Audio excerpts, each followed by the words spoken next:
Hello, listeners. Welcome back to another episode of A Little More Personal, the podcast where I'm not asking you to think like me, I'm just asking you to think. My name is Peyton Pittman, and this week, we are doing it a very special way. This week, as I mentioned in the trailer, I wanted to start interviewing some of my friends because I've gotten to know some amazing people in my lifetime of socializing, and we are kicking it off with someone that I could not be more honored to be the first interviewee, and that is my friend Pam. So Pam and I met at the bar that I used to bartend at. She'd come in every Saturday, and she just, lit up the entire freaking room as soon as she walked in. I only saw her on Saturdays. And the fellow bartender, Zach, and I, when we worked together, we would stop what we were doing. This bar could be 2-3 layers deep, and Zach and I would look at each other as soon as Pam walked in, like, okay, who's going to get over to the bottle of tequila first? So that we could serve Pam's drink. Because she just, you want to have this interaction with her. You know those people that are just, they walk in a room and demand attention without so much as doing anything? That is Pam. We are going to talk about a couple of life experiences that Pam has had, and I would like to take this time to issue a trigger warning for this episode. We do talk about the subject of suicide, so if that is going to be a trigger for you, here is your warning ahead of time. And without further ado, let's get a little more personal with one of the most amazing women I've ever met, and I was so lucky to just hit it off with her the first time that I met her. And here we go. Unable to access camera. Just okay. Well, hey, Pete. Hey, I'm here. I can't get my camera activated, but you can hear me, right? I can hear you, yes. Is it something I have to do? No, I'm electronically illiterate. It's something I need to do. Can you, I'm like a 90-year-old man, and I am trying to make it in the world of technology. It's incredible. Okay. Thank you. You want to just do audio? Yeah. Okay. Can we do that? And I can send you a picture or whatever. Perfect. You're my first interview. This is going to be so cool. I'm so honored that you're the one doing this. Oh, I'm honored. Do you want me to do an intro now and you can hear the nice things, or do you want to be surprised and I'll do a voiceover before I turn it in? I'll be surprised. Okay. You're my guinea pig on this, so bear with me. Okay. All right. First of all, there are these TikToks that I've got to send you. And it's about flight attendants for different airlines. So American is really just beautifully put together and they're on top of everything. And then Delta is about the same. Frontier, it starts to go down slowly as you progress through the airlines. And then Spirit, there's just nobody there in the camera shot. It's really freaking funny. But I've seen a couple people sent me those. Oh, you've seen this? Okay, good. You've also ruined flying a little bit for me. So I have, for years, because, I was a bartender and like to just pinch my pennies, and that's the way that I am. I've flown Frontier, Southwest for so many years, just trying, I don't want to spend the extra $100 for luxury. Well, when I flew to Memphis to go to Lisa Marie Presley's memorial service, and I flew American Airlines because I had an American Airlines credit card and I signed up because I got some really good points, right? So it was $11.20 to fly out to Memphis. You have ruined flight attendants for me because now I'm looking around trying to put myself in their shoes. That is a demanding ass job. Thinking about, first of all, you have to be, obviously I'm preaching to the choir, you know this, but you've got to be physically and mentally alert all the time. You've got to deal with people that are pretty unpredictable, even at red-eye flights. Right. What is, would you like to tell me about your past life of flight attendants? Actually, see, you're my first one. Let me bounce around. You're my first interview. It's going to be all over the place. I'm sorry. But you get to edit all this, right? I don't know. I might just put it up there and let people ramble. You're going to get to talk. Don't worry. I won't take over this whole conversation. Oh, no. I'm not worried about that. Speaking of Memphis, tell me about, what did you go to in Memphis? What was that? I went to the International Blues Challenge. It's a yearly event in Memphis. Give or take a couple because of COVID, but it's a yearly event and it is international. It's bands from all over the world.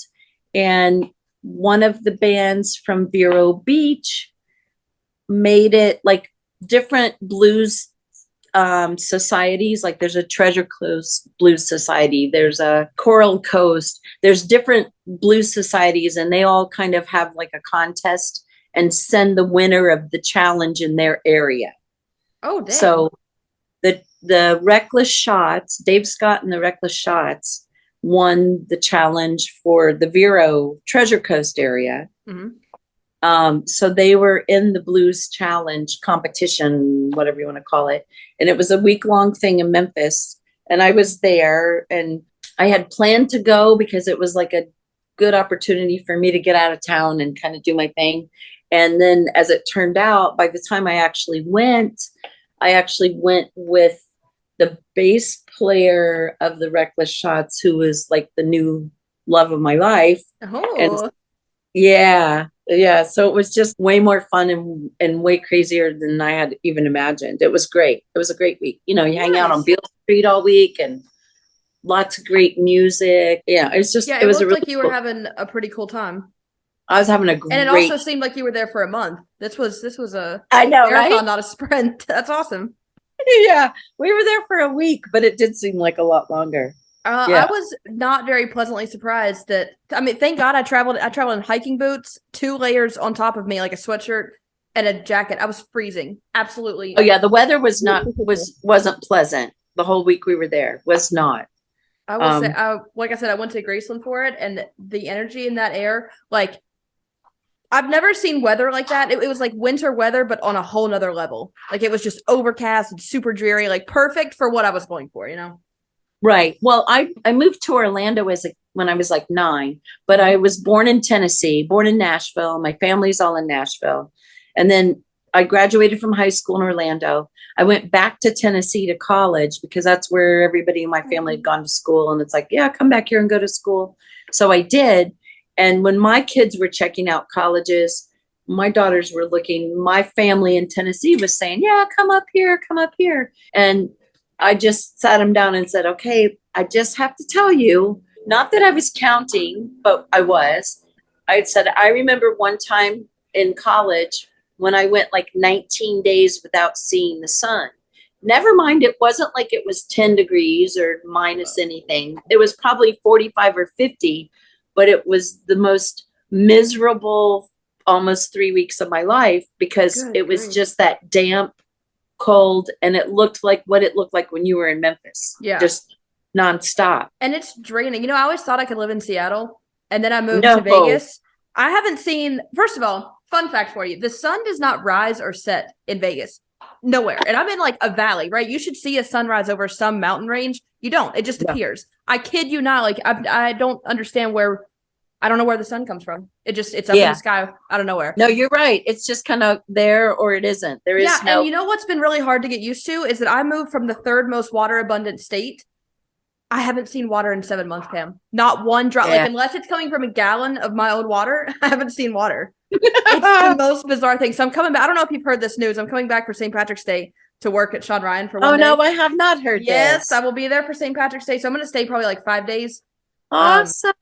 And let me tell you, I cannot wait to be in. I don't care if it is snowing in Vero. I will be in the water. I don't care. That's awesome. Yeah, that's what happens when you leave Florida and you go somewhere else and then you come back and you go, oh my gosh, I just didn't realize. You just, what you get used to. I had friends who lived in Vegas. They would go stand outside when it rained, stand in the rain. I feel like Drew Barrymore trying to take in the wow of the now, because every time it rains, I'm taking my ass out there. And it's, it's a quarter of an inch, but it's something. Yeah. And then everything floods because the city's not built to accommodate water. Right. So I do this with bartenders, and I want to know if it's something. Well, first of all, you've got to preface the listeners with, what did you used to do? We've been talking a lot about airlines. What did you used to do, Pam? I was a flight attendant for almost 32 years. American Airlines, yeah? American Airlines. Okay. So I do this with bartenders. I critique them, like, if you so much as salt a rim wrong for a margarita, if you make a lemon drop with 1 ounce more than what I would do, like, I critique them. Do you find and like, I kind of can't help it, but at the same time, I'm like, man, I know I still got it, even though I don't bartend. It's kind of like an ego thing. Do you find yourself doing that with flight attendants? Also, is that the proper term? Is it flight attendant, stewardess? What do I call it? Yeah, when I started in the late 80s, I was a stewardess. Okay. And then we evolved into flight attendants. So that's the correct terminology now. We're flight attendants, or they're flight attendants. Do you judge flight attendants a little bit? To be honest, yeah, when I was working and we would get new people on the scene and they would be making drinks and like not putting the right garnish or not putting whatever. And, you look at them and you go, oh, and they're like, yeah, it doesn't matter. And I'm like, oh, no, it matters. No, it does. It does. Matter. It does matter. It bothers me. Like, why are you putting a Black Russian in a highball glass? Like, even my mom bartended 32 years ago. Like, when she met my dad, she was bartending, and she still will call people out on stuff like that. Not to their face, but she'll be like, why are they doing that? Do they don't know what they're doing? It is instinctual. We are animals. We can't help it. Well, and part of my problem was long before I was a flight attendant, when I was right out of high school and 18 was the legal age in Florida, and I graduated high school in Florida, I worked as a bartender at a Red Lobster, and that was back when people drank Manhattans and old fashions, and you had to really make drinks, And so I kind of learned then, what goes in what, and you don't do this and that. You don't make these substitutions unless you ask, if you don't have things. And I have to say, for flight attendants, we used to, back in the day, we had everything. We had some of everything. And then as cost cutting measures came along and kept coming down the pike,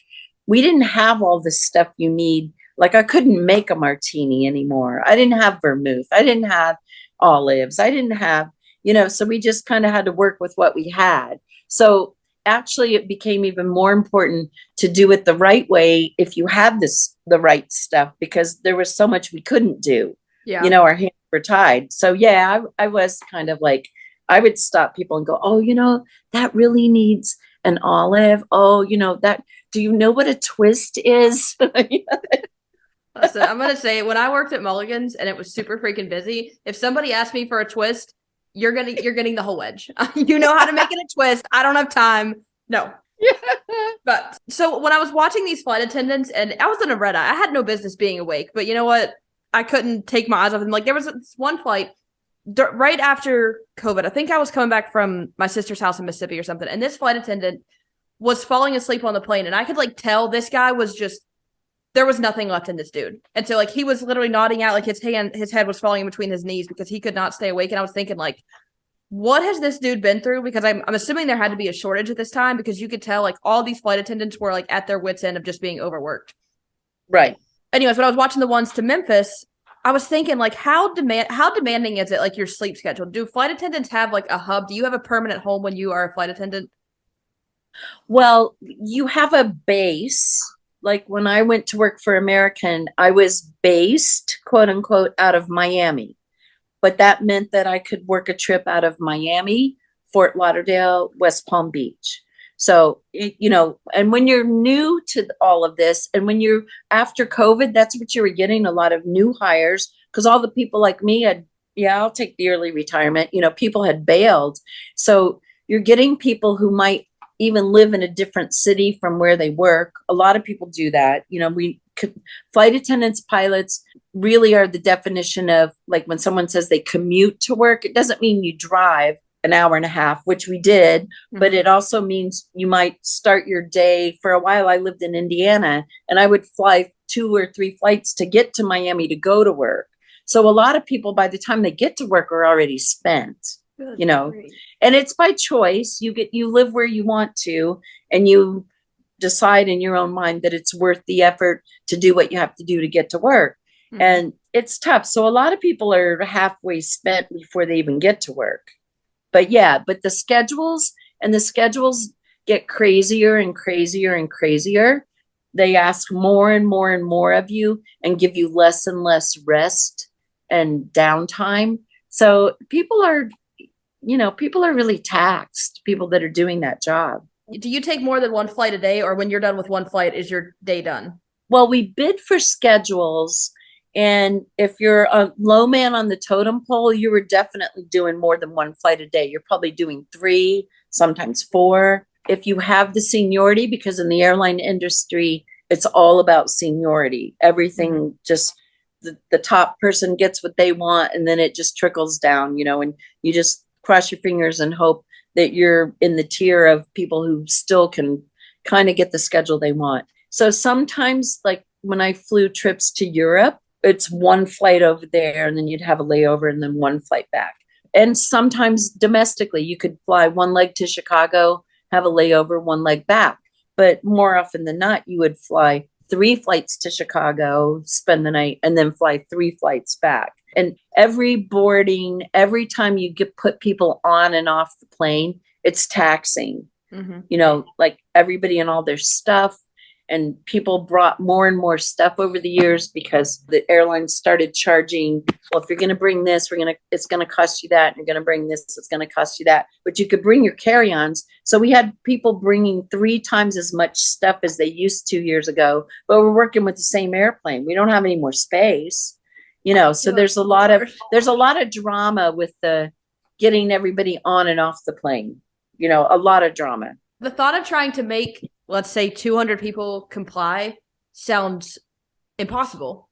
Some days it almost was. And that's like, I've seen, it seems to be public knowledge that like Southwest attendants can be jackasses if they want to be. Like they can tell you to sit down and shut up. They can get away with these things. And I don't know if that's like a new thing or if finally they were like, we've had enough of this. Like, we're in control. What? They had a great CEO when they started that airline. Mm-hmm. And like, I remember vividly being in a hotel in Detroit, Michigan at the Renaissance. And we're in a elevator with these Southwest flight attendants. And American Airlines, we were all conservative. We're all decked out and we've got the scarves and we've got the jacket and we're all doing it right all the way into our hotel room. And here's these Southwest flight attendants and they're wearing khaki shorts and polo shirts and tennis shoes. And we're kind of looking at them like, oh, okay.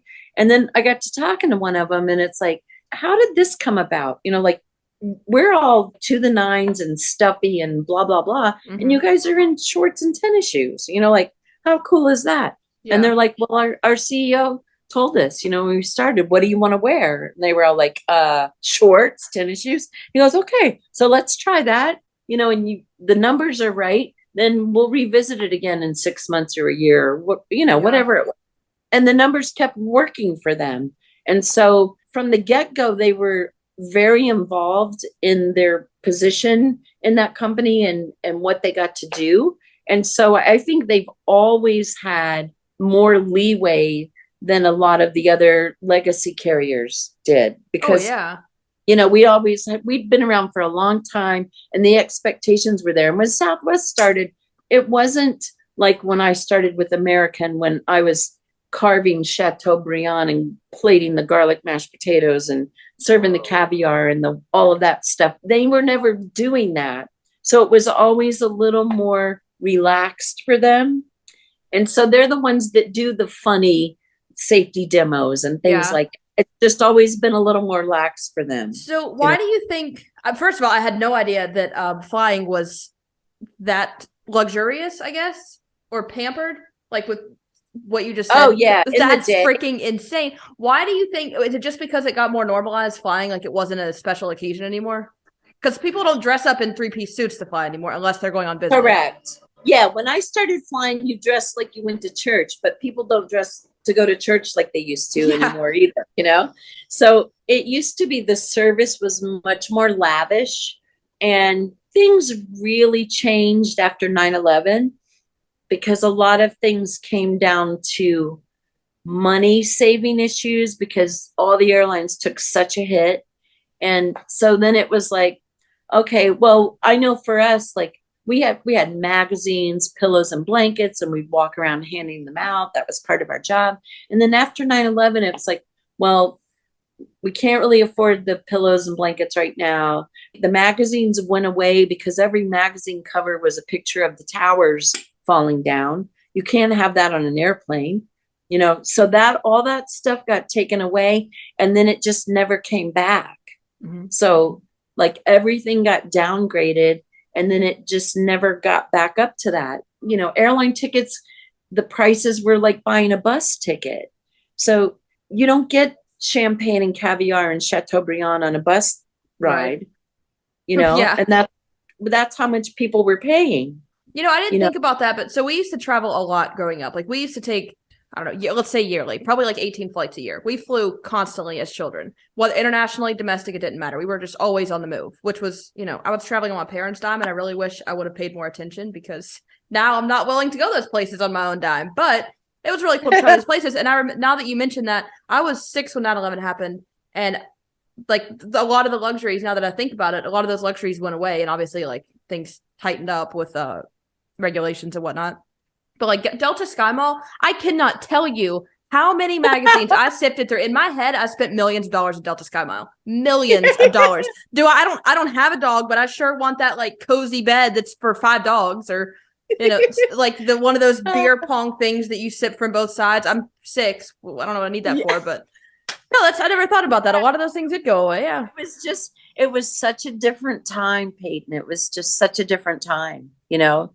It just changed. It changed so much over the years. You know, Yeah. my friends that are still flying, I was just talking to one of them yesterday, and she's like, "Oh, Pam, just be so glad that you're not out here anymore, because it's just changed so much." You know, it used to be a really glamorous, wonderful job. I mean, and we did work hard, but we played hard, and we had time in cities. Whenever we laid over, we had time to actually get out and see a city and enjoy it. You know, and it was, and then it just changed. You know, the work rules changed. So how many hours a day can they work us? Okay. And how many flights a day does that become? And okay. And you get 8 hours behind the door, which means you have to be in your hotel room and, you know, signed in. You can't be back to work less than 8 hours. After you've dealt with 1,000 people all day and you go to your room, you don't just walk in and fall asleep the minute you walk in. You don't decompress that quickly. No. And so then it becomes a 6-hour thing. And if you lay in bed and you don't fall asleep, it becomes a 5-hour thing. And then you get up and do it again the next day. So people are exhausted, you know. So and when I was at flight safety, and just for the listeners, I was at flight safety for I think 5 months, and I flew 16 airplanes, and I drank a lot during this time. I started to drink like a pilot. Let me tell you, I had a lot of justifications for starting to drink the way that I drank, because, you know, I'm in a pilot uniform and we all do that. And actually, one of my flight instructors told me, he was like, "Don't worry, when you get in a real aircraft, they put in fresh oxygen, so you won't have a hangover. 5 minutes fresh oxygen, gone. You never have to worry about it again." I was like, "Oh, yeah. Cool." So they do train us to drink like this. Well, they used to tell us, if you can't fly an airplane, if you don't feel safe, if you don't feel whatever, you tell them unable. I'm assuming you don't have that power to do that as a flight attendant, correct? Not really. Pilots had that option always, you know, because they're operating the airplane. For us, it was, I mean, you could say that, but it wasn't like just a commonplace thing. Like if you just said, "Oh, unable." Yeah, no, you had to answer for it. You had to answer for it. It wasn't like, "Oh, okay, we just want you to be okay." That really wasn't how it went. We all had to be responsible. You know, we got drug and alcohol tested randomly all the time. So, you know, everybody was kind of minding their P's and Q's. But I mean, yeah, of course, there's days when there was too much, you know, and the next day would be a tough day, but you just kind of sucked it up and did it.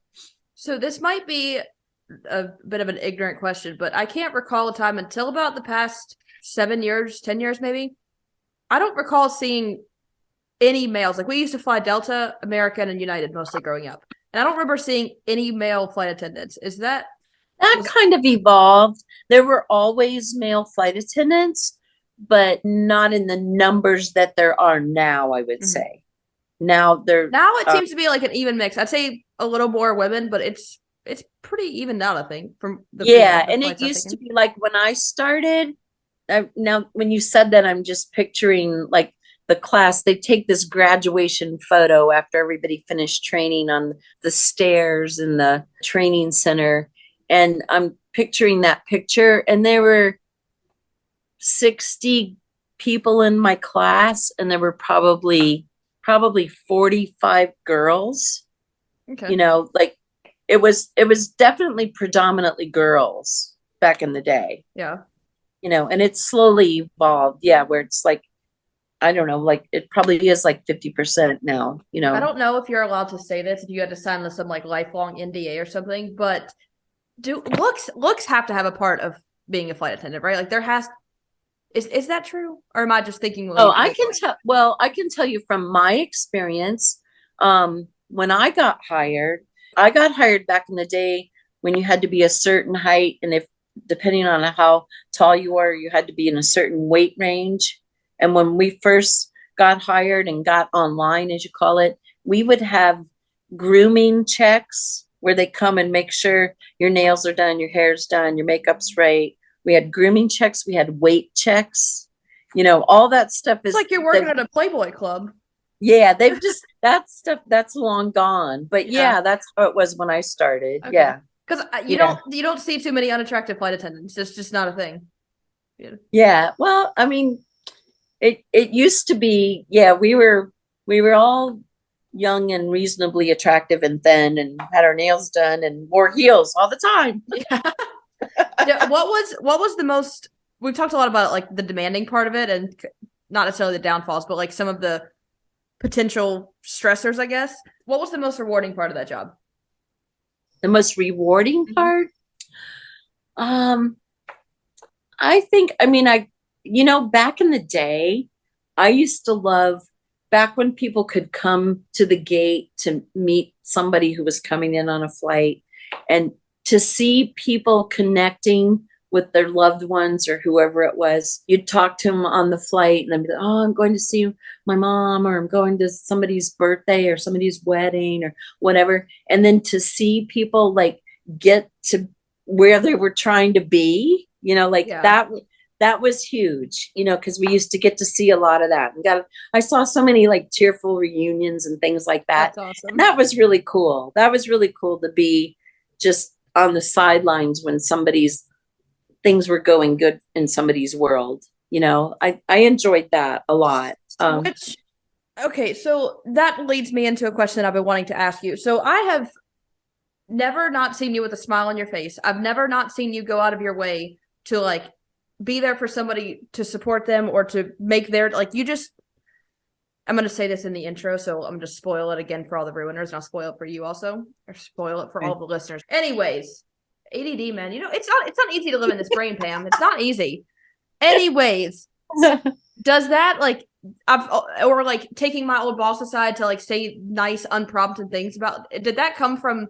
Have you always been like outside of yourself, or did that come from the job where you have to look outwardly? What's that about? You always been that way? I really honestly, I think that's part of the reason this job attracted me. And the reason that I had such a good career doing this was because I've kind of always been that way. For people maybe who didn't have the same perspective, I guess, for lack of a better way to say it, when you see a lot of that, what goes on, and you talk to people and you meet people and you're in the middle of their crisis or their whatever, it does lend itself to making you more compassionate, because I kind of always vibrated there. But in the course of 30 plus years of flying, I saw a lot of stuff, and it really changes your perspective. Like there's so many people, and I was in contact with so many different people over the years, and I heard so many people's stories. So yeah, the job probably made me even honed those skills more than I would have ever thought. Like I do think that's why I was a good fit for that job, because that's kind of how, like I said, that's where I vibrated anyway. But yes, definitely I became better at that because of all of the people that I met and some of the stuff. I mean, God, Peyton, I've been with people when they're going to someone, they just lost someone.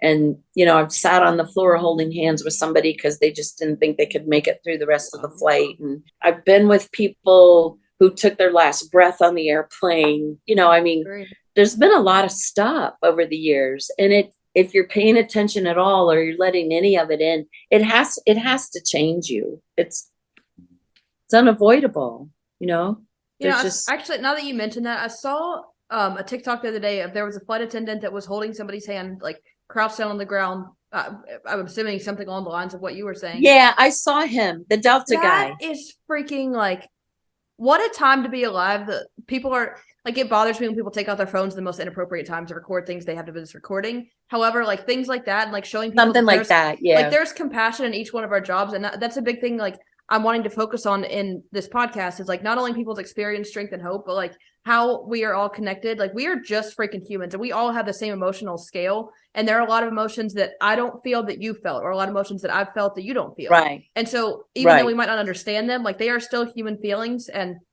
One of them that I want to talk to you about coming up, I think we're gonna have to do it in a different segment, but is grief. Like, I don't know that I necessarily understand the word grief, and I think that grief is always tied to. I've never heard it in a context other than at the loss of someone. Right. So, like At even the loss of someone or something. Yeah. yeah, and it seems to be in an unexpected way. Like, I don't think that I hear grief so much as when you're anticipating something happening. It's usually when it's abrupt and Yeah. okay. I have a couple more flight attendant questions because I find this career path so freaking interesting, and you're a good resource, obviously, to use for this. You would care to keep on this topic for a bit? Sure. Okay.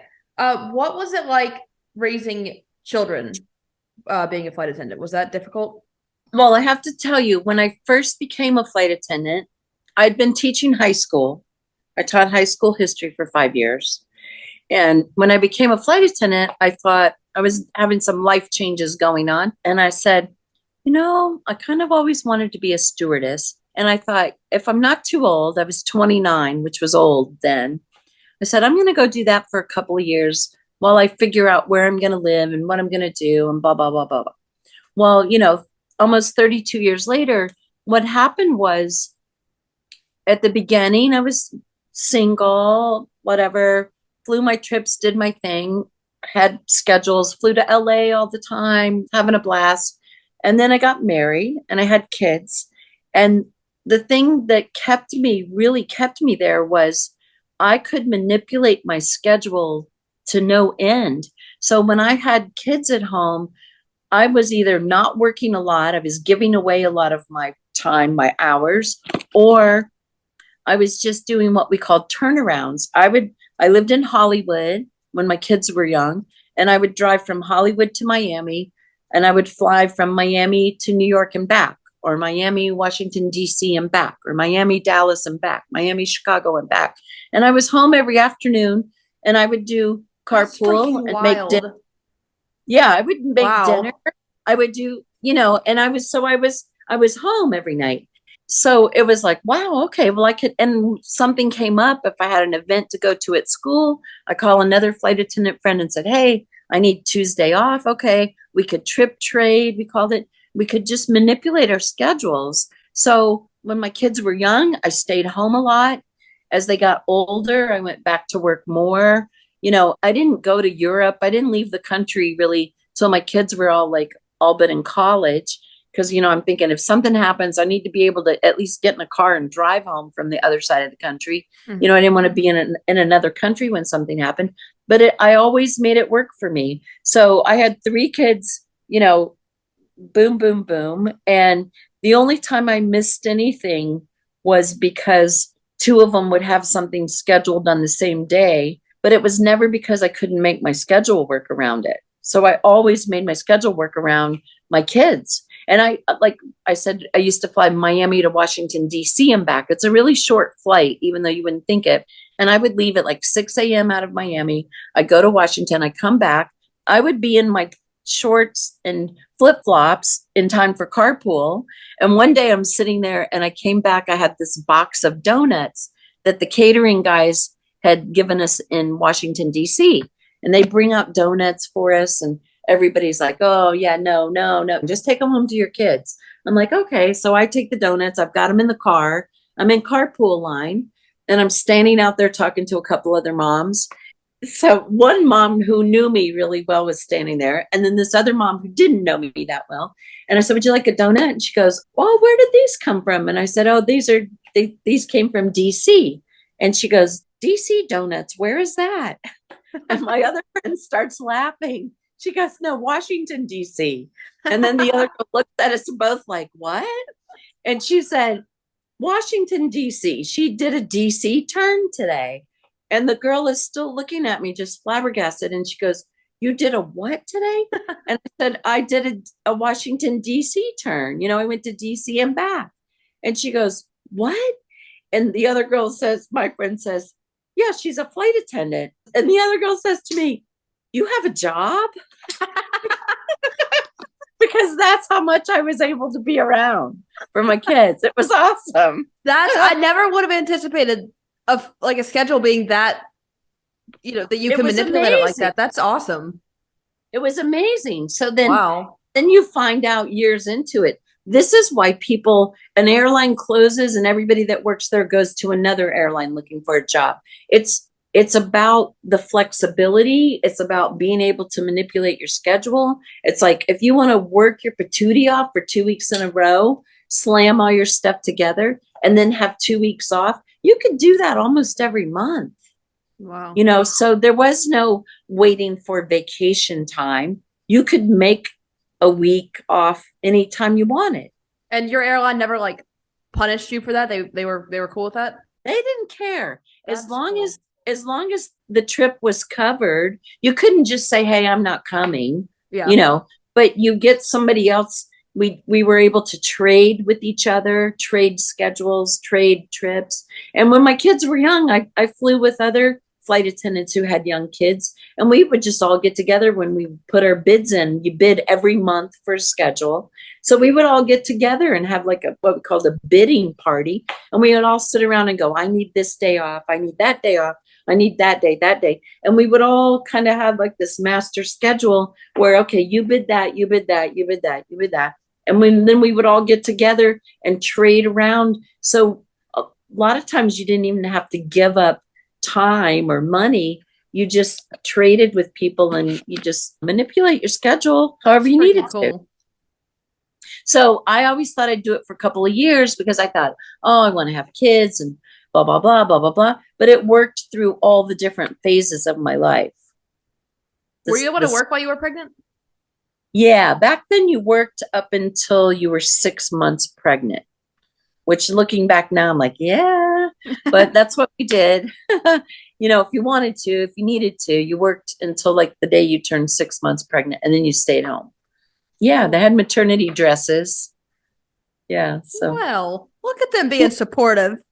Right? Did you ever get sick of flying? Like, no, we're going to go on a road trip instead of flying, or did that ever bother you? Like, to this day, I would take a road trip any day.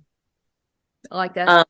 We had access, like even now when people will say, "Oh, you're retired and you can fly," and it's like this Memphis trip that I just did. I was like, yeah, no, I'm getting in the car because yes, you can fly for free, quote unquote, but you're flying standby.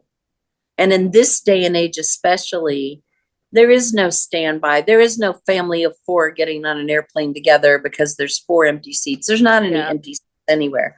Yeah, when my kids were younger, we did not a whole lot, but I have to say I have friends who traveled the world with their families. I mean, because they were better equipped to do that. And that was one of the great perks of having that job, is that you could get out and see the world, on all those days off you had. It was an amazing career, really. It's just freaking fascinating. Like, and thank you for the information on filling this in. Because, the way I see it is like interviewing the people that, like, I've always found your story interesting. And it took me like months of knowing you to even know Indy a little bit. And I was like, damn, I want to know more. Like, this is cool. And I think that's like flight attendants are, I think, something that we definitely take for granted. And like, I've seen some flight attendants get treated like hell. And it's like, dude, they are doing God's work over here. They are getting you there. Like, they are making you as comfortable as freaking possible. And I'm sure that is not an easy feat. And the thing is, what people forget, it's a service job. It really is a service job. And so you're subject to all the things that go in a service job. You understand, all about that. But it's also hugely a safety job. And so, and I've been on some flights where the whatever hit the fan, and there've been some dire moments. Like I said, I've had people take their last breaths on my airplane, and I've had emergency situations, medical emergencies, airplane emergencies. I mean, there's just a lot more to it, because we're trying to, be nice and be the Florence Nightingale of the skies and all that kind of stuff. But by the same token, it's like, all right, where is the equipment? Get out of my way. Bring me that. You bring me that. Start CPR, hook them up to an AED, and you do stuff like that. And we all had to do it on more than one occasion. And those are, especially if you're not a trained medical professional, we had basic training in what to do with somebody, but the whole point would be to try to land the airplane, or we're always paging for doctors, nurses, anybody that knows more than me, come help. like, because, but we had basic training and we kicked into gear. Something happened. I mean, people just take charge, and flight attendants are really good at that. It's not just making nice and answering call buttons. We're like there to kind of save your butt when stuff goes south. What was your biggest pet peeve? Do you remember what did it change over time, or was your biggest pet peeve? Did it stay standard? Like that people would do that was just so unnecessary. Like bartending, I had a couple of them. Don't snap at me. Don't snap at me. Yeah. Yeah. Don't snap. And don't tell me I made your drink wrong. If I've been making 500 of those a day for the past 5 years, please don't tell me I'm making your drink wrong. I know better. Yeah, I would say people snapping, like snapping their fingers, you mean? Like, yeah. Actually, it wasn't even snapping that bothered me. I had this one guy, it's forever going to be etched in my memory. This guy tapped his empty Budweiser bottle at me after he had just told me he didn't want another one. And I about came across that bar, and I walked back across to him and I said, "Sir, my name is Peyton, as it says on my name tag. We're going to try this again. Do you want to try this encounter again?" And then he did it in a more polite way. But like, oh, it set my blood. I really think my temperature raised about 4 degrees in that moment.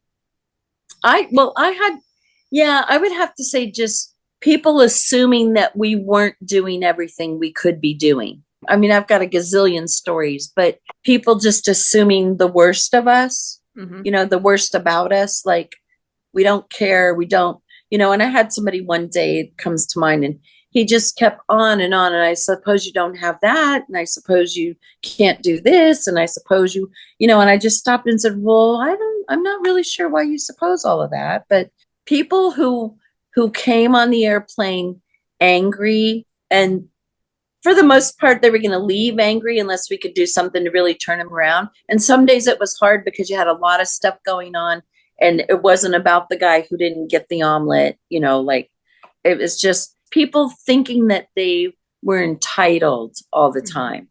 There was a lot of that. In the most recent years, I will say, because when I first started, American Airlines was like, we were the carrier of the business people, and the business people traveled all the time. Back before there were Zoom meetings and Zoom calls and things like that, they were always on an airplane to a meeting, to a whatever.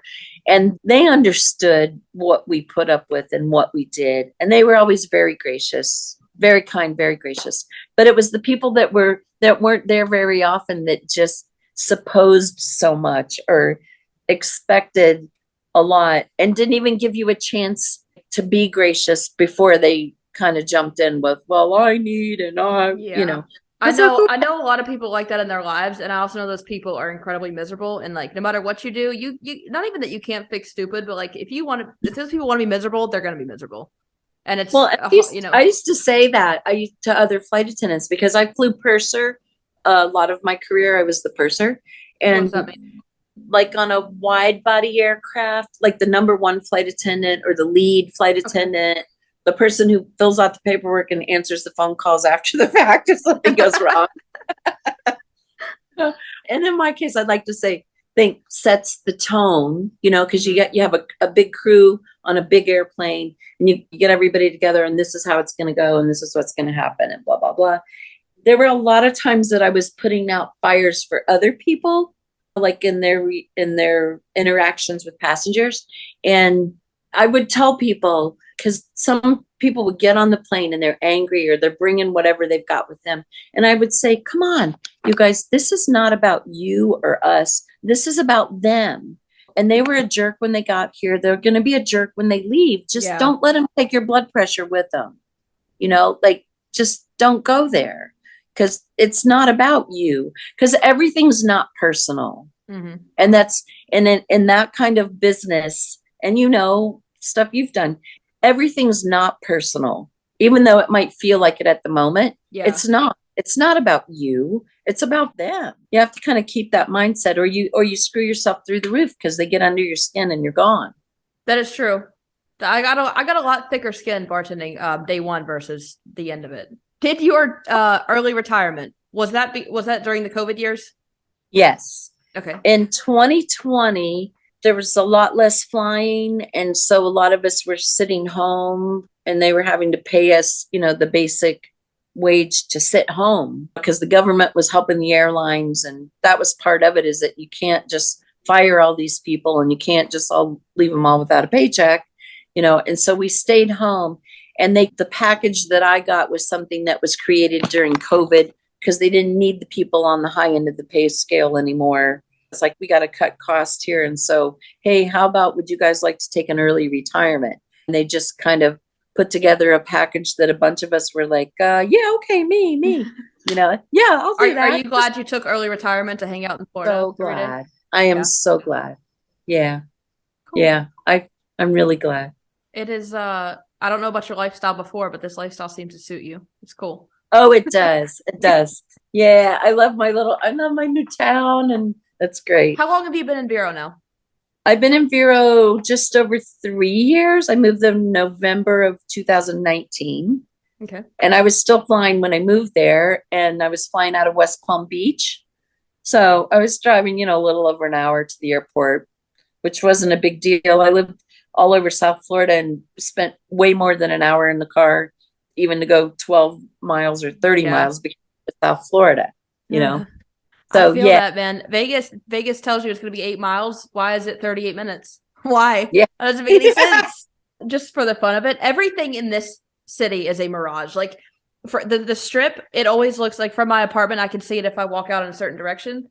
It's like, I think it's 9 miles from my house to the strip, and it takes like 30 minutes to get there or so. But it looks like it's 8 blocks away. It doesn't matter where you are. I was in the mountains the other day with a friend on a hike, and what looked like, a 15-minute walk was like I think it was a 4-hour walk from where we were. It's the most bizarre thing I've ever seen. I don't know if it's because it's so flat and we're in a canyon. I don't know. Vegas, let me tell you how weird it is to live in a completely man-made city. It's strange. Yeah, it is. It's different. Are we getting into a deep talk? Are you fine to talk about?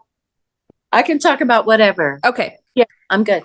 So if we could preface this, will you tell me your daughter's ages and their names so that I can address them correctly? Okay. My oldest daughter, Ella, is 30. My middle daughter, Libby, is 29. And my youngest daughter, Sally, who's no longer with us, would be 27, but she left when she was 24. She would be almost 27. God, you were back to back with these children. Good yeah, Lord. what? Yeah, it was. Whoa. I'm going to also preface this. I am asking as a completely ignorant outsider. The only insight that I have is from talking to you about this subject and one other person who offered very little information. And so you and I have touched on this a little bit, and I'm asking, they're going to be very green questions because that's exactly where I'm coming from. And I think that the topic that we're going to discuss is, there's so much stigma and taboo around it that we just don't know what to say. And as I've said to you, like, what is the appropriate response? And I'm sure it changes for everybody, but it's better for me to at least know one person's perspective and like what the appropriate response is, as opposed to not knowing it all and like saying the wrong thing. Like, my friend and I were talking the other day about the one thing you never say to somebody, no matter what the situation is I understand what you're going through.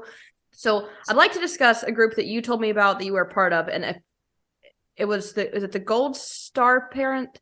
The Gold Star Moms. Okay. Gold Star Moms it's a nationwide organization. And then every area has its own chapter. Like, there's the Gold Star Moms of Indian River County. That's probably what I told you about. Yes. And Gold Star Moms, historically speaking, Gold Star families, Gold Star moms were people who had lost a child in service to the country in one of the armed forces. And it used to be, back in the day, I think it was more of a lost in combat kind of thing. Now, anybody who loses a child while they're serving our country, regardless of how they were lost, is eligible to be a Gold Star mom or Gold Star family. But you'll hear a lot more about Gold Star Moms because those are the organizations that seem to be working to help veterans, and Gold Star Moms are a big thing. Mm-hmm. When you found out about your daughter's passing, was it somebody that you personally knew came to you, or was it the military that came to you? Where did her passing take place? In my situation, because my daughter, it was suicide. So, we were talking about the stigma and stuff. My daughter was serving in the Air Force. She was a musician in the Air Force, and she was based in Colorado Springs, and she had kind of gone missing. And so some Air Force friends and some church friends of her actually got in touch with me and said, have you talked to her today? Blah, blah, blah. Like, that's who initially got in touch with me. And then knowing that there was a search on for her and not sure what had happened or where she was, I went and got on an airplane and headed to Colorado. So by the time I flew through Dallas and on American, flew through Dallas and then got to Colorado Springs. So by the time I got to Colorado Springs, there was this huge entourage of Air Force and her church family and friends that met me at the airport. Wow. To let me know, but. Oh, so they knew at that time. Mm-hmm. Yeah. I mean, it was actually, I found out like when I was in the airport in Dallas, I was changing planes because I got a call from like the sheriff's department or something wanting to clarify something with me. And I hadn't heard from them yet because the Air Force people, because they wanted to tell me in person, but they didn't know that I was going to get sidejacked with this call in between flights. So yeah, so I knew when I landed, but they were all there. They were all there for me when I got there. So you're Ella and Libby. How did you, were they there with you, or did you have to call them? How did you break that? No, I called them because I wasn't really sure what I was stepping into, and I was still a working flight attendant. I could just hop on a plane. I could get on a jump seat. I could get there. I didn't even like call my supervisor right off the bat, because the airlines have accommodations for that. When you're in a situation like that, they put you on a different status and make sure you get a seat and all that kind of stuff.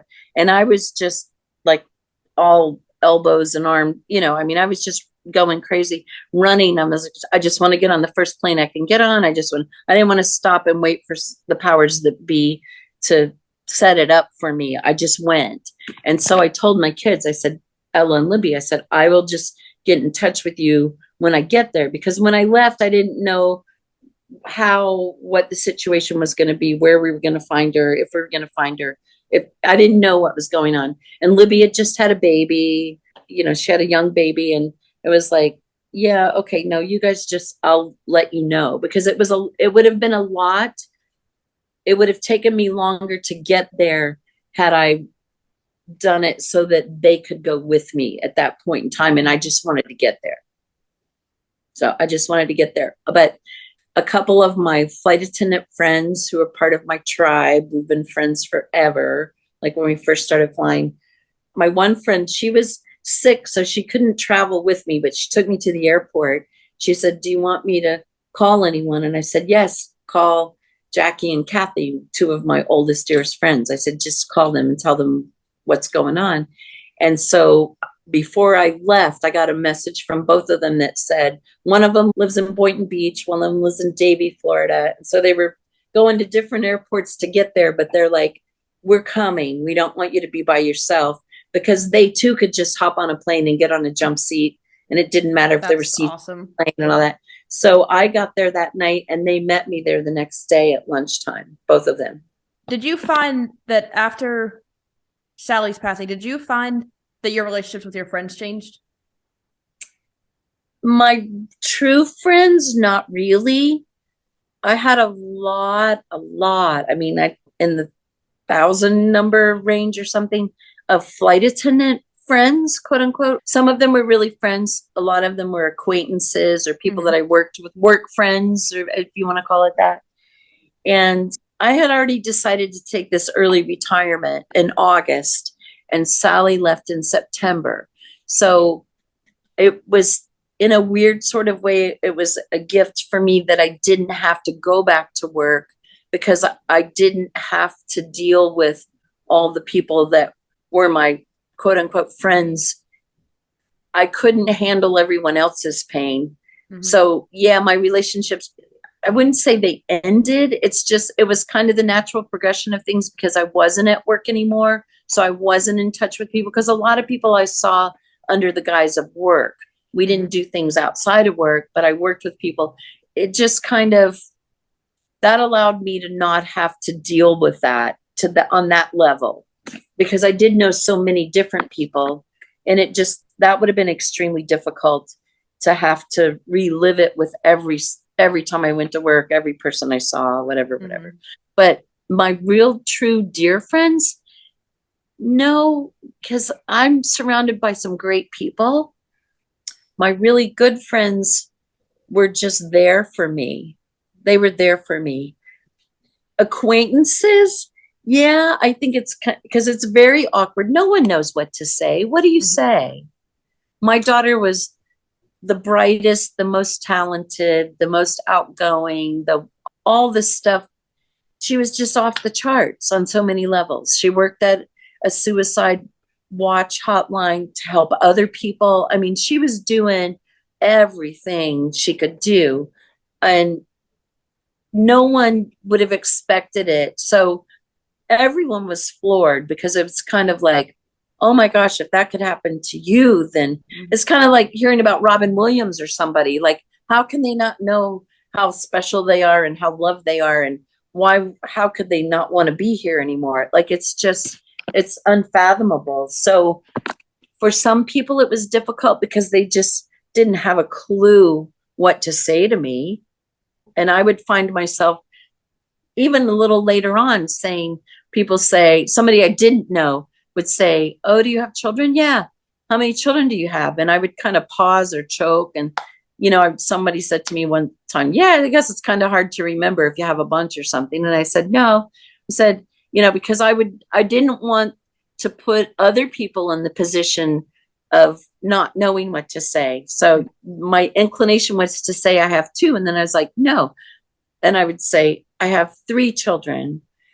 And I would just leave it at that until they would say, and then, so how old are they? And then I would have to say, well, one's 28, one's 27, and the youngest one is no longer with us. And then they're like, because they don't know what to say. And I was like, okay, I'm trying to avoid this. So you didn't have to go there. What is the appropriate way to respond to that? What would be, there's very few people who have really been in my shoes.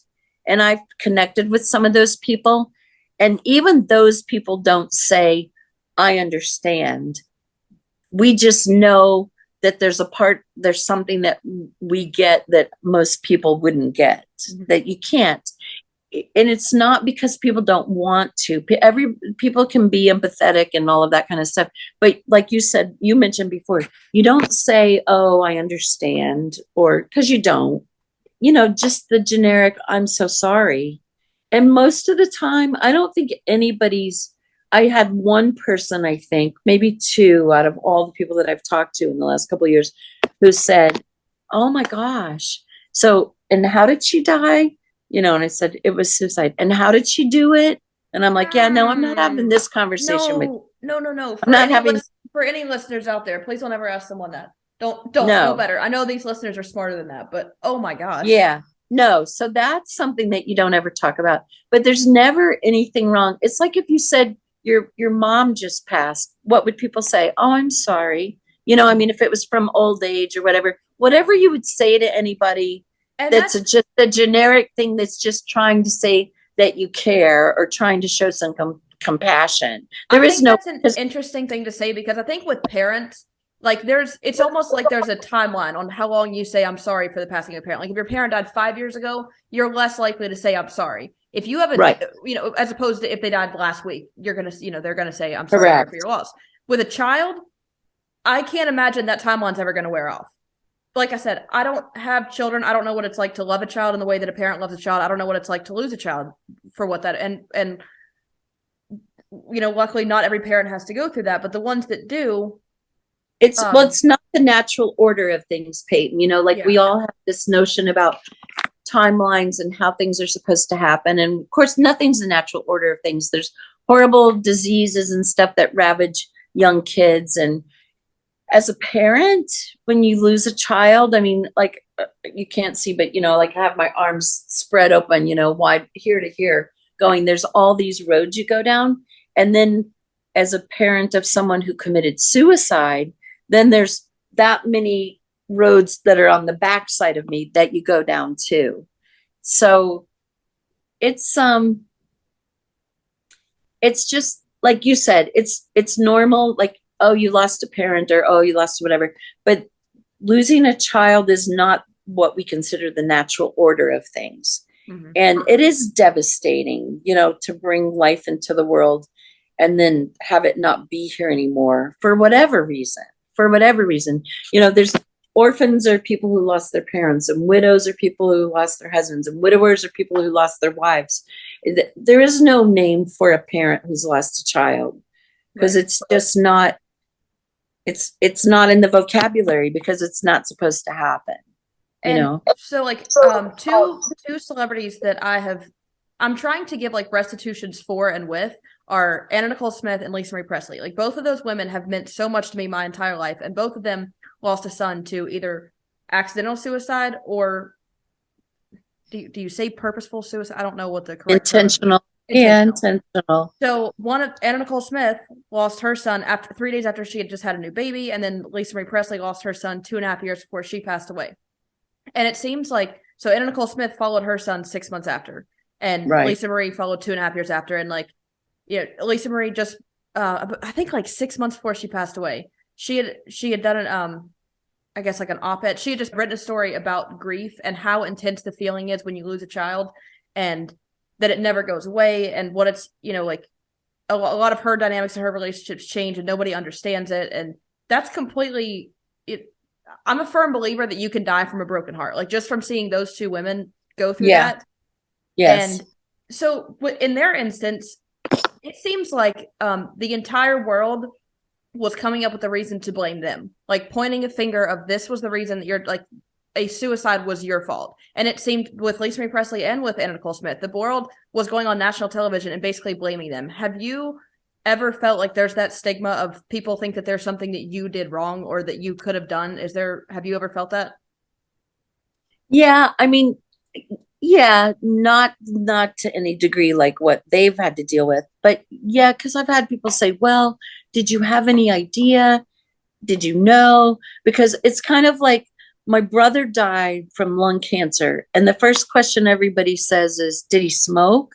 And you say, yeah, and they go, oh, it's like there's this, because it's like, oh, okay, well then it's not going to happen to me, because Right. look, he was smoking, so that's what happens. And so I think that's kind of what they're getting at with me. It's like, well, did you know?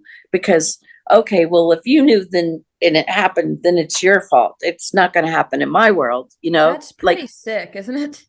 but it is. But I think people need to like clean it off their plate. Like, it can happen to anybody. Mm-hmm. It can happen to anybody. And like I said, she was working at it. She had mastered so many things. She was doing some intensive counseling. I mean, she was very involved in her church. There wasn't anything else. It wasn't one of these, like, she broke up with her boyfriend and, cried herself into this. It was a lifelong thing of demons, like that were chasing her. And she was ridiculously smart. So she was good at not giving anybody the whole picture, So like, I spent the first week of August with her, and I came home feeling so good, thinking she was doing so great, but she was just giving me what she wanted me to know, I mean, it's, and we were very close. You only see what's on the surface, and like, humans are really good at masking emotions. And I think that right now, anyways, TikTok, I have this huge appreciation for the platform that TikTok is, because like you hashtag mental illness on there, people are telling on themselves left and right, and nobody's being a jackass in the way that a lot of social media platforms people would like gang up against you. Like, I've never seen so much support as that, and just like speak just on informing people about mental illness or talking to them about just telling on themselves, like that goes a long way. And do you know if the military has access to stuff like that? If they have, like, you can go and talk to somebody if you're feeling these things? Yes, they do. They do. Okay. They do. Yeah, they do. But that's part of it, is not everybody has been trained, and maybe not everybody's equipped to share themselves with other people. Mm-hmm. And especially people who've got demons running around in their head, like, I mean, I'm just saying that phrase just for lack of better words to describe it. But not everybody that needs help is comfortable getting help. Mm-hmm. So it would be nice if it were simple, if it were a simple fix. It would be really nice, but it's not by any stretch of the imagination. Can I ask when, like, the initial, or even maybe now, do you like go down the avenues of, best way I can put this, do you ever find yourself like going down roads of what you could have done? Like, do you put yourself through that? Is that something that naturally you're going to go through, of like things that maybe you could have done, knowing, even though you know that you couldn't have, like there's nothing that could have been done, you didn't, like. Oh, absolutely. Absolutely. I've been down every one of those roads several times, and I come back, but absolutely. There's no way you can't. And I think for a lot of people who have been in a similar situation, they're not ever able to be okay, because part of it is they go down the road and have a hard time coming back. Mm-hmm. That's how I see it. Like I go, I come back, I go, I come back, I go, I come back. They get stuck in, like, they just get stuck yeah, in it. but I understand that. It would be so easy to not find your way back. It would be so easy. So how long did you have to go through this necessarily? I will say by yourself, but like internally, how long did you have to go through it internally before you found the Gold Star Moms? Oh, I just found the Gold Star Moms just a couple months ago. Oh, wow. Like 4 months ago. Yeah. So I haven't even really gotten active with them. I just did like a walk that they had in November for was 2.2 miles, because there's 22 veterans or military veterans or whatever a day who commit suicide, and so it was a 2.2 mile walk, and that's how I met everybody and got going on all of that. It's a lot of paperwork and stuff involved, and I haven't finished everything, but I really want to do some work with them. But yeah, I didn't have them at the beginning. That's new to me, the Gold Star Mom thing. There's an organization called TAPS, TAPS, Tragedy Assistance Program for Survivors, and that goes across all military branches. And it's an organization, and they just like, boom, they were on it. They reached out like day one. I have people from that organization checking up on me regularly, seminars and things that they were doing online. They have grief sessions, for people who've lost somebody in the military, and then some that are specific to if you've lost someone to suicide in the military. And they're just amazing. I can't say enough about them.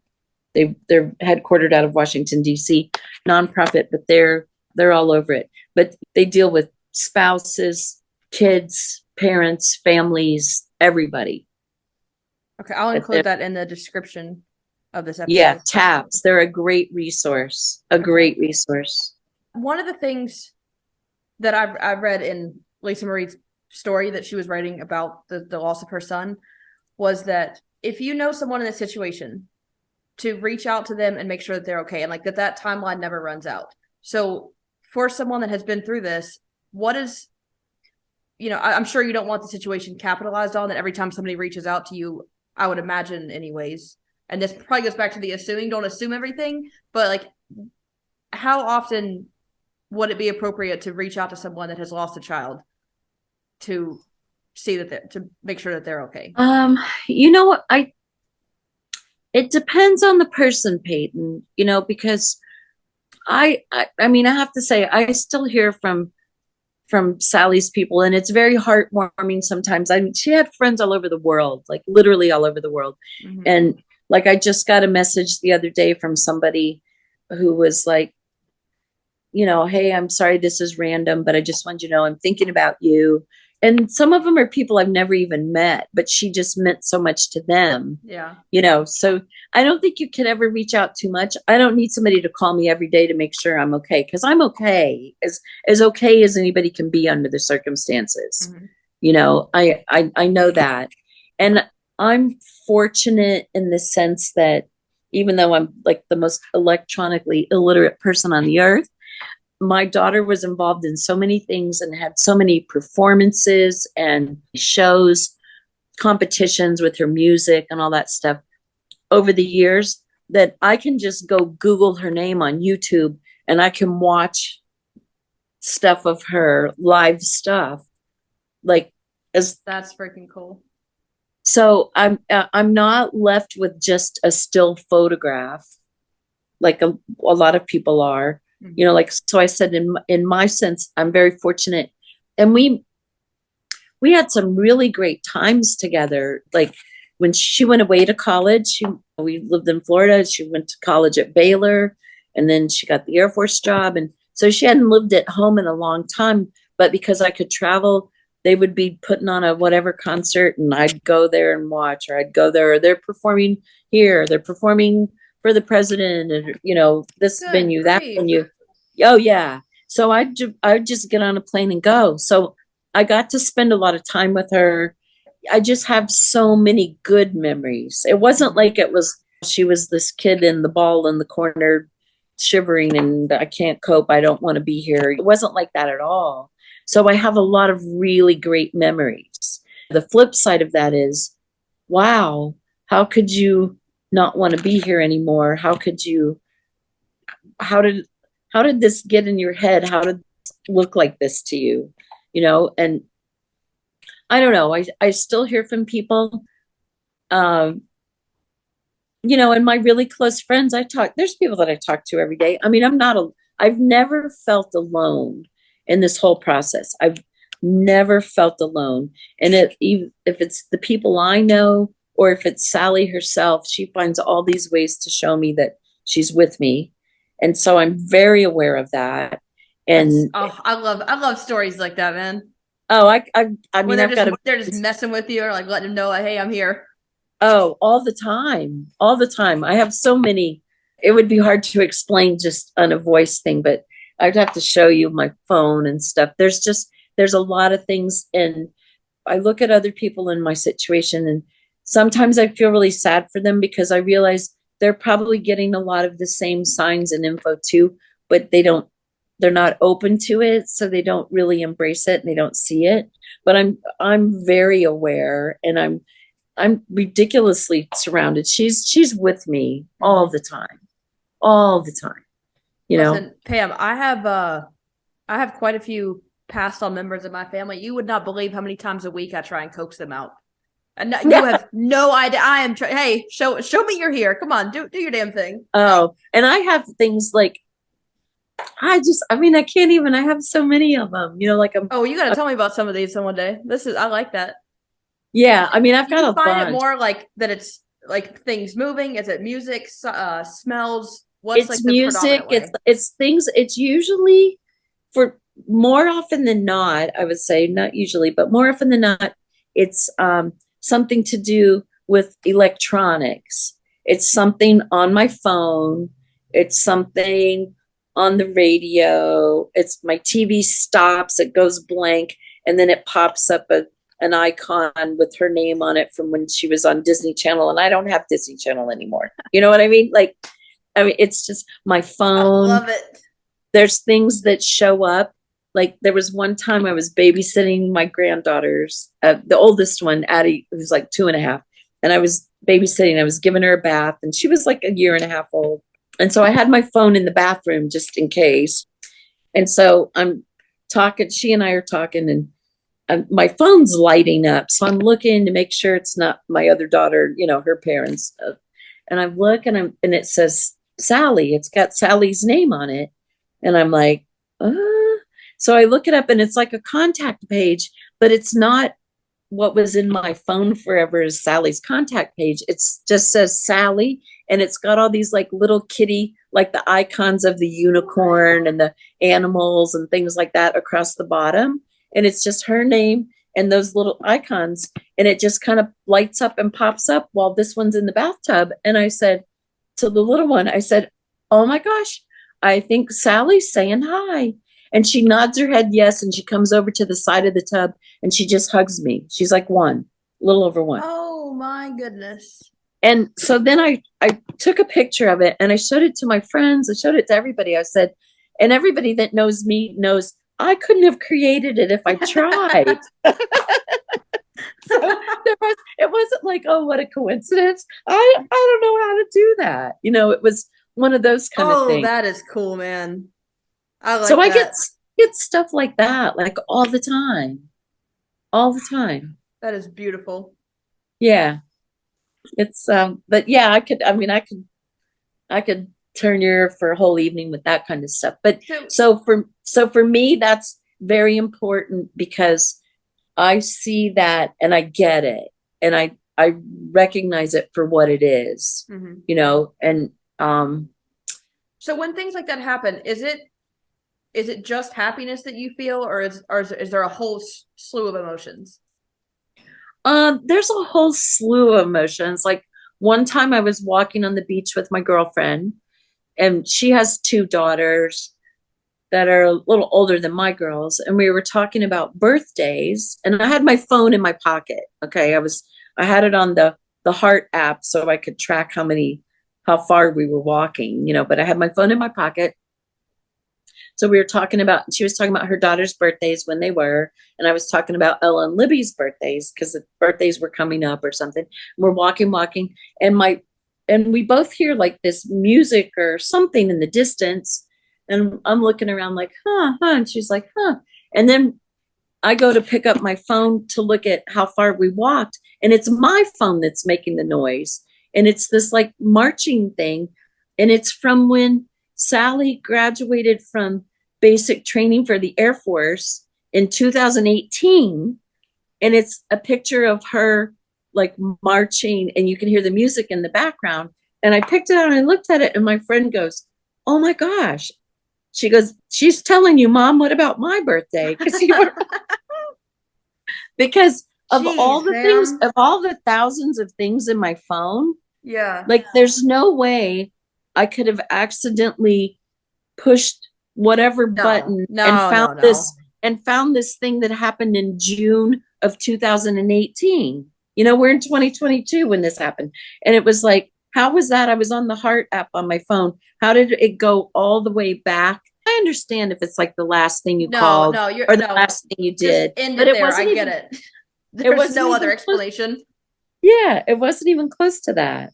Dang. So yeah, so she's always showing me. I mean, there's just so many. I have a whole bunch of those, but so I take comfort in that too. And I mean, like I said at Sally's service, I said, I'm so glad that her soul chose mine to be her mom. She was the older soul. I was the mom, but she was the older soul. And we're connected from way before this time. I don't know. Part of me knows that that's part of why her soul chose mine, is that I would be the person that could live the rest of my life. Granted, albeit it's different, but somewhere in there she knew that I could do it. You know, that I could do it. Which I want to ask, did your relationships with Ella and Libby change after this? Not much, not drastically. I mean, I was already spending a lot of time here with like Libby and the grandkids or my granddaughter, because it was just the one at the time. But yeah, I mean, it has made us closer in a way, because everybody deals with their pain in their own way. But now there's something between us that's not something that everyone has, and I that's not in a good way at all, but right. It's another bond that's just unbreakable, that above and beyond what normally people have to deal with, so Yeah. yeah, it does make you tighter for sure.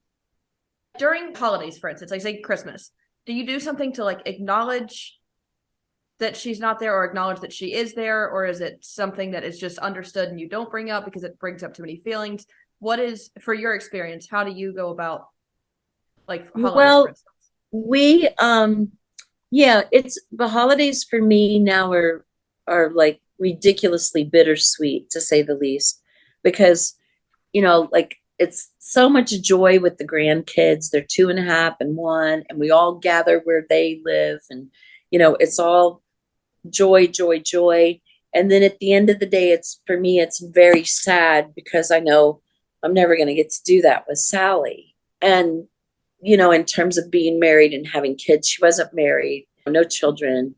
And my oldest daughter, Ella, is expecting her first child, and they're married, so it's really sad for me, but to think that we don't get to do that with her. We always mention her. I think one time at the beginning we were like setting the empty plate or something and leaving the place setting for her. And we don't do that now. But we're all very aware. We talk about her, and we're all very aware of her presence with us. And she always does something when we're all together that lets us all know that she's there. That's so So cool. it's cool. And I have great kids, great family, great extended family, and everybody gets it. So when whatever it is happens, that the lights flicker when we say her name or something, like everybody gets it. It's good in that That sense. is one gift that like, that they can still communicate with you. It's one of the most beautiful gifts. Like if anything, I don't want to say good comes out of the loss of something, like at least you're never fully detached from them. Like if they don't want to be detached, you're not going to be detached from them. And that is, Correct. man, that is a Well, and powerful freaking thing. it's just a testament to the fact that, like we come here and we're in this physical body, and the physical body gives out for whatever reason, however it gets there. But our souls are just they go on. They just go on. Like I've lost both my parents, my brother, and I get signs. My dad and I were really close, and I get stuff from him a lot. I'm just so aware that their souls are still doing their thing. It's not like, okay, into that, see you later, bye. Yeah. That's we're done here. We're not done here. That would You, suck. physically we're done here, but in terms of like eternity, we're not done. We're not done. Again, let me preface this. I am not comparing these two situations. I'm just telling you about my experience with something that happened with emotions. And then, like I said earlier, I don't really understand the process of grief. I don't understand the emotion of grief, like deep sorrow. But I think there's a lot of words with emotions, anyways, that have lost the impact they could have because we've just used them so much and so much, so much that like the meaning of it goes away. And I think that grief is a really powerful word. When I first got sober, I think I was 3 months sober. And I woke up on Thanksgiving morning. Pam, out of nowhere, I'm crying. I don't know the last time I cried. Like drunk induced or not, I haven't cried in forever, right? And I sleep with in my old apartment in Vero, well, and here too. There's a picture of my dad's parents and his sister who have all passed away that sits in my nightstand. And like in ninth and 10th grade, my family got cut in half, like in 1 year. It was freaking insane. So like at 15, number one, I didn't know how to grieve. I didn't know how to go through these emotions, like, and then life goes, because at 15, like you're so wrapped up in your own world. I didn't know what the hell was going Right. on or anything like that. And then my family was, sorry mom and dad, I'm going to tell on you, but like we were very don't feel your feelings. It's perfect on the outside. Behind closed doors, that's your own shit to figure out. Like it's not pretty behind closed doors, but you're not like, we're not going to really talk about emotions like that. So at Right. 26, when I get sober, I'm 3 months sober, I'm laying in bed minding my own damn business, and I wake up crying and I'm like, what the hell's going on, man? And I called my sponsor and she was like, oh, you're telling me you hit emotional sobriety? Welcome to the club. And I was like, oh, well, this kind of sucks. But anyways, I let these feelings come, and I realized, like, since I was 15 years old, 11 years before, I have not felt these feelings. And it's not that I was not it wasn't that I wasn't understanding them or not paying attention to them. It's that I genuinely was not feeling these things. So like I woke up and all of a sudden I have human emotions again. And I assume that is what grief was, that like you finally felt whatever the time is right, that you like are ready to grieve or you're ready to feel those emotions, whatever that may be. And my mom, I asked her recently, I think her mom passed away like 4 years ago and asked her, I was like, have you ever grieved the loss of your mother? She's like, no, I'm not ready to do that. Oh, wow. Or in your experience, with something that sudden and it being a child, which is, nothing that like I said, I have no relation to, but that I can only imagine to the best of my ability. Did you find that grieving was something you got to pick your timing for, or did it just happen against your? No, you know what? This is my take on grief. This has been a little over 2 years. Okay. And so, yeah, at the beginning, I was pretty numb for a long time. And then, like, I've read a lot of things about grief, and like one description of his grief is just love with no place to go. But my thing about grief is it shows up, and I call her a she. I don't know why, but she shows up unannounced most of the time. And she comes in, and I've learned that I have to let her in. She sits down next to me on the couch, and we talk, and we go through some stuff, and I cry, and I listen, and I talk, and whatever. And then there comes a point where I say, okay, you got to go now. And she says, okay. And she goes, but I'm coming back. And I say, I know, as she's walking to the door, and she turns around and she says, and I'm probably not going to knock or be announced. And I say, I know, and I keep pointing toward the door. Incredible. And she turns around and she looks at me, and I said, she goes, but you understand. And I say, I understand. You are coming here. I have to acknowledge you. I have to deal with you. I have to chat with you. I have to hold an audience with you. But here's the deal. You do not get to be my roommate. So I will see you later, because I can't keep the waves of grief from coming. I can't stop them. It's just sort of, I don't choose that. I mean, sometimes I bring it upon myself because I sit and watch video after video after video. And then of course I'm going to be like in that place. But a lot of times it could just be a look or a smell or something that and I'm like, oh, you're here. I wasn't looking for you. So the way that you, I have never heard that phrase of like, giving it an identity, giving grief an identity or any kind of emotion an identity. And I really like that. Is that something that you just figured out on your own, or did somebody advise you of that? I think I had either somebody said or I had read something about letting grief visit, like you have to let grief visit.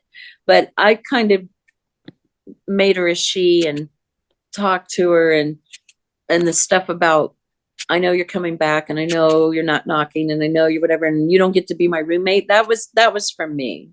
That came from me. But that's pretty, I don't know. I don't know how, but that's from me. Okay. You have been my first guest, Pam. And if you want to talk about anything, you're welcome to. But I think that's, I don't know. I'd like to give a shout out to Ella and Libby and Sally, that your mom is one hell of a woman. And I bartended for 7 years, and I've grown from having customers to having friendships with a lot of people that I've come to know over the years from bartending. And Pam, there was just like something about when you walked in, you lit up that entire freaking restaurant. And like Zach and I used to compete over who could make your tequila soda lime first. Like we would be 2 layers deep at the bar, and we'd see you walk in, and immediately we'd both go to the Costa bottle. Doesn't matter what we were doing, like we would compete over it. And you just, that's so funny. Like I said, you just always had a freaking smile on your face and would go out of your way to like make somebody else feel good or do something for them. Or I don't know, you just had this. Still, I'm sure I just haven't seen you in so many months and stuff. Yeah, I can still attest to it, but there's just something about you that is so captivating, and like, I don't know, I've just grown to have like an immediate respect for you, that you're just you. I truly explain you to people as Pam is one of the most beautiful women I've ever met, on the inside and outside equally.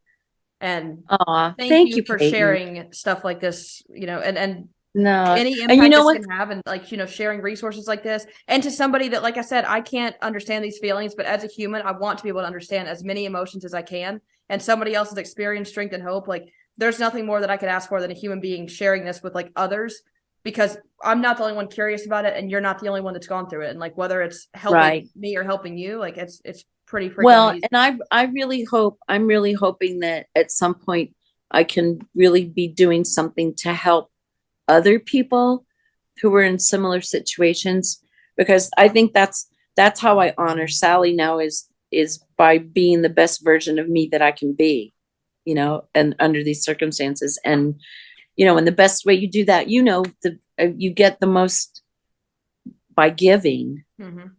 Getting outside of yourself really helps. But man, like, I gotta say, sometimes I want to be selfish. And luckily, I've got this freaking dog that takes up 90% of my life. So, like, it is living outside of myself. But it's way different when you're giving to another person.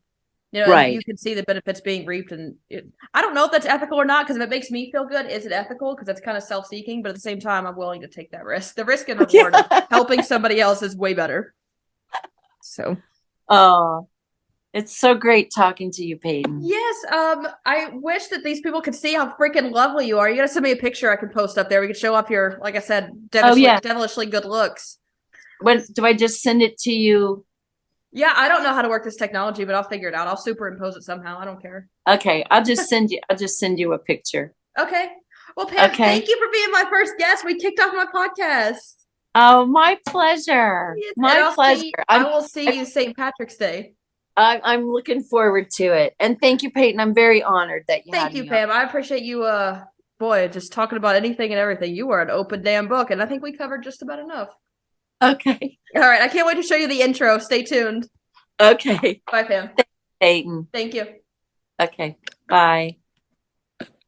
Well, listeners, that will conclude the episode for this week.